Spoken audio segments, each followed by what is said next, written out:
ماہ رمضان المبارک کا مہینہ بہتر سے بہتر ہم گزاریں، لیکن اس کا طریقہ کار کیا ہو؟ اس کا طریقہ کار ایک بہترین حل یہ ہے کہ ہم اپنے خطاؤں پہ اور اپنی گناہوں پہ نظر کرتے ہوئے اللہ کے حضور، اللہ کی بارگاہ میں توبہ کریں، جیسا کہ اللہ تبارک و تعالیٰ نے ارشاد فرمایا یا ایھا الذین آمنوا توبوا الی اللہ توبۃ نصوحا، اے ایمان والو توبہ کرو سچے دل سے اور خلوص کے ساتھ توبہ کرو، یعنی ایسی توبہ ہماری ہونی چاہیے جس میں دل کے اندر پچھتاوا بھی ہو اور آنکھ کے اندر آنسو بھی ہو اور رب کی بارگاہ میں سر جھکایا ہوا ہو اور اللہ سے یوں ہم گویا ہو کہ الہ العالمین میں نے ساری زندگی خطاؤں کے اندر گزار دی، میں نے اپنی زندگی گناہوں کے اندر گزار دی، میں نے اپنی زندگی تیری نافرمانی میں گزار دی، الہ العالمین میں گناہ کر کر کے تھک چکا ہوں، آج تیرے حضور توبہ کرتا ہوں سچے دل سے، سچی نیت سے، پچھتاوے کے ساتھ جب توبہ ہوگی، اسی توبہ کو توبۃ نصوحا کہا گیا، یعنی خالص دل سے، سچے دل سے توبہ کرنا، پچھتاوے کے ساتھ توبہ کرنا۔ یہاں ہمارے کہنے کی دیر ہوگی، باقی اللہ کی طرف سے معافی کا اعلان ہو، اس چیز میں دیر نہیں ہوگی۔ بڑا مشہور واقعہ ہے، حضرت ابو ہریرہ رضی اللہ تعالی عنہ جا رہے ہیں رسالت مآب صلی اللہ علیہ وآلہ وصحبہ وسلم کی طرف، راستے میں ایک عورت آپ کو ملتی ہے، با پردہ ہے، اور حضرت ابو ہریرہ سے روک کر پوچھا ابو ہریرہ میری بات سنو، مجھے ایک مسئلہ آپ سے پوچھنا ہے۔ وہ جانتی تھی کہ یہ دن رات حضور کے پاس بیٹھتے ہیں اور حضور کے حلقہ تعلیم کے اندر بیٹھتے ہیں، آپ کے قریب ترین رہتے ہیں، لہذا مسائل کا علم انہیں ہوگا۔ حضرت ابو ہریرہ رک گئے، فرمایا بہن کیا مسئلہ ہے؟ اس عورت نے کہا کہ مجھ سے ایک بہت بڑا گناہ ہو گیا ہے، اب مجھے یہ بتاؤ کیا میری توبہ قبول ہو سکتی ہے اگر میں توبہ کروں تو؟ حضرت ابو ہریرہ نے فرمایا کہ آپ سے کیا گناہ ہو گیا؟ کہنے لگی کہ مجھ سے زنا ہوا، اس زنا کے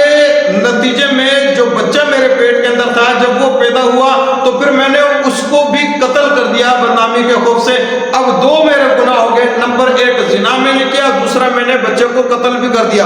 اب میں آپ سے پوچھنا یہ چاہتی ہوں کہ میری توبہ اگر میں کروں تو قبول ہوگی یا نہیں ہوگی؟ اچھا، صحابہ کرام کی طبیعت ایسی تھی کہ وہ ذاتیات کی بنا پر غصہ نہیں کرتے تھے، لیکن اللہ اور اس کے رسول کے حکم کے خلاف کوئی بات ہو، اس کی رضا کے خلاف کوئی بات ہو، انہیں فوراً اس بات پر غصہ آ جایا کرتا تھا۔ وہ یہ بھی نہیں دیکھتے تھے کہ سامنے اولاد ہے، وہ یہ بھی نہیں دیکھتے تھے کہ سامنے ماں اور باپ ہے۔ حضرت ابو ہریرہ چونکہ دن رات حضور کے حلقہ تعلیم میں رہنے والے، آپ صلی اللہ علیہ وسلم کے انوار سے فیضیاب ہونے والے، تو اچانک جب اتنی بڑی بات سنی تو حضرت ابو ہریرہ غصے میں آ گئے اور غصے میں آ کر کہنے لگے تو اور توبہ کرے اور پھر تیری توبہ قبول ہو؟ جا تیری توبہ قبول کیسے ہوگی؟ تیری توبہ قبول؟ وہ عورت کہتی ہے کہ ہاں میں اسی لائق ہوں کہ میری توبہ قبول نہیں ہو، اور وہ چیخیں مارتی ہوئی مدینے کی گلی میں واپس غائب ہو جاتی ہے۔ حضرت ابو ہریرہ نے جس وقت مسئلہ بتایا وہ ایک جذبات تو تھے، حضرت ابو ہریرہ نے مسئلہ تو بتا دیا، اپنی طرف سے فیصلہ تو سنا دیا، لیکن جب حضور کی بارگاہ میں آئے تو پشیمان سے تھے، اور آپ علیہ السلام سے پھر اپنی جو وجہ تھی پریشانی کو وہ بیان کر دی۔ یا رسول اللہ میں آ رہا تھا، راستے میں ایک خاتون نے مجھے روکا اور اس طرح سے اس نے بات کی اور اس طرح سے اس نے توبہ کے بارے میں سوال کیا، تو میں نے کہہ دیا اتنا بڑا گناہ اور تیری معافی،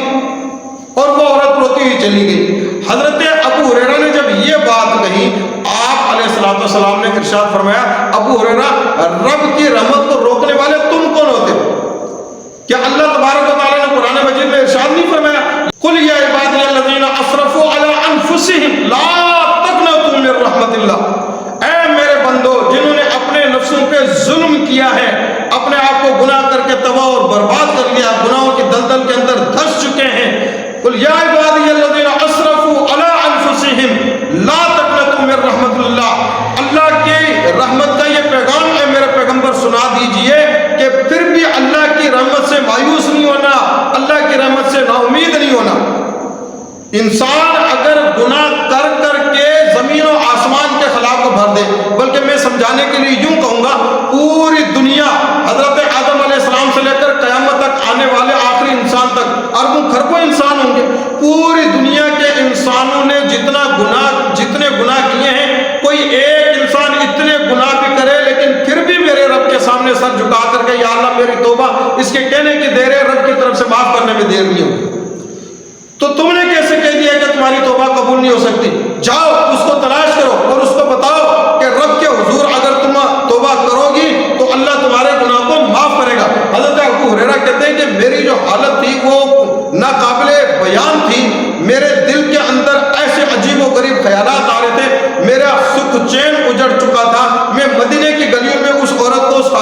دیکھتا پھرتا تھا, کہیں مجھے نظر نہیں آتی تھی. لوگ مجھے دیکھتے تھے, کہتے تھے ابو ہریرہ کیا ہوا, اس قدر پریشان کیوں؟ پھر میں چیختا چلاتا تھا کہ کہاں ہے وہ خاتون جس نے مجھ سے مسئلہ پوچھا تھا کہ میں نے 2 گناہ کیے, کیا میری معافی ہو سکتی ہے یا نہیں ہو سکتی. 1 دن 2 دن 3 دن یوں ہی گزر گئے. حضرت ابو ہریرہ بے چین بے قرار ہے. پھر اتفاق سے ہوا ایک دن اسی طرح گلی کے اندر یہی کہتے ہوئے جا رہے ہیں, سامنے سے وہی خاتون آئی, کہنے لگی ابو ہریرہ کیا بات ہے, میرے بارے میں پوچھ رہے ہو؟ کہا ہاں تم ہی تھی جس نے 2-4 دن پہلے مسئلہ پوچھا تھا. کہنے لگی ہاں میں ہی تھی. کہنے لگی میری بہن بات یہ ہے, آپ کو مسئلہ بتانے کے بعد میں رسالت مآب صلی اللہ علیہ وآلہ وصحبہ وسلم کی بارگاہ کے اندر گیا, وہاں میں نے حضور کے سامنے مسئلہ رکھا تو آپ علیہ الصلوۃ والسلام نے جو جواب دیا اس کا خلاصہ میں آپ کو, اس کا خلاصہ یہ ہے کہ اللہ کے حضور توبہ کرو گی تو تمہارا گناہ معاف ہو جائے گا. کہتے ہیں کہ اس عورت کی خوشی پھر دیکھنے والی تھی اور وہ کہہ رہی تھی کہ ہاں میں اللہ کے حضور توبہ کرتی ہوں, میں اللہ کی نافرمان بندی ہوں, میں اللہ کے حضور توبہ کرتی ہوں. تو اس رمضان المبارک میں ہم اپنے خطاؤں کو دیکھتے ہوئے, اپنی کمی کوتاہی کو دیکھتے ہوئے, اپنے معاملات کو دیکھتے ہوئے, اپنے گناہوں کو دیکھتے ہوئے, اپنی نافرمانیوں کو دیکھتے ہوئے کبھی تنہائی میں اللہ کے سامنے سر جھکا کر بیٹھے, مسجد کے کسی کونے میں بیٹھے یا اپنے گھر میں ہی بیٹھے, تہجد کی نماز پڑھیے, تہجد کے بعد بیٹھ گئے. وقت کوئی ضروری نہیں ہے, مسجد کا ہونا بھی ضروری نہیں ہے, تہجد کا وقت ہونا بھی ضروری نہیں ہے. ندامت سے کہیں پر بھی بیٹھ کے اپنے گریبان میں جھانک کے اپنے گناہوں کو, اپنے خطاؤں کو یاد کر کے اللہ کے حضور میں رونا کہ الہ العالمین ساری زندگی تیری نافرمانی کی, اب میں تھک چکا ہوں, یا اللہ میں معافی مانگتا ہوں, توبہ کرتا ہوں, میرے گناہ کو معاف فرما. تو اللہ کی طرف سے معافی کا اعلان ہوگا.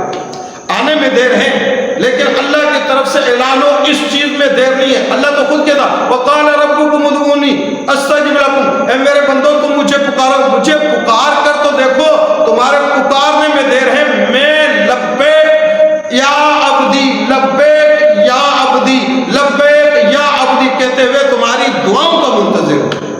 یا پکاریں گے اور وہاں بات جو ہے نا وہ قبول ہوگی. اسی وجہ سے کہنے والے نے کہا کہ باز آ